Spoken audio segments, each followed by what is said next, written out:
अस्सलाम वालेकुम नाजरीन, आरबीएन न्यूज़ में आप सबका खैर मकदम करते हैं। तफसील से पहले नज़र डालते हैं आज की अहम खबरों पे।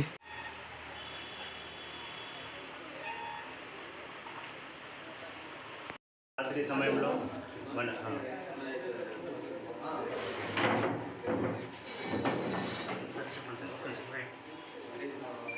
తేదీ 13వ తారీఖు రాత్రి సమయంలో మన ముదోల్ మండల కేంద్రంలో ఇద్దరు గుర్తు తెలియని వ్యక్తులు మన ఎస్బీఐ బ్యాంకులో దొంగతనానికి ప్రయత్నం చేయడం జరిగింది.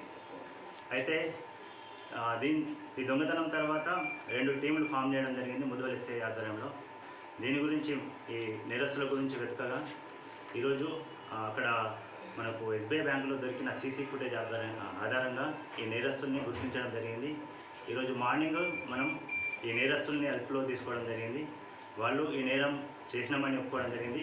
ఈరోజు వాళ్ళని మనము లీగల్ ఫార్మాలిటీస్ తర్వాత రిమాండ్ చేయడం జరుగుతుంది. సార్ ఈ దొంగతనం ఏమైనా పోయిందా సార్ బ్యాంకు?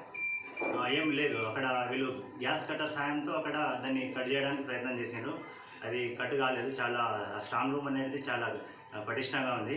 అది కట్ కాకపోయేసరికి వాళ్ళు అక్కడ నుంచి వెళ్ళిపోవడం జరిగింది. మనకి అక్కడ వీళ్ళు ఆ దొంగతనంలో అంటే సీసీ కెమెరాలు కూడా వాళ్ళు ఆ వైర్లు కట్ చేయడం జరిగింది. కానీ మనకు అక్కడ ముందు కట్ చేసే ముందు మనకు అక్కడ వాళ్ళ కొన్ని CC footages, photos and videos రావడం జరిగింది. దాని ఆధారంగానే ఈ నేరస్తుల్ని మనము ఈరోజు పట్టుకోవడం జరిగింది.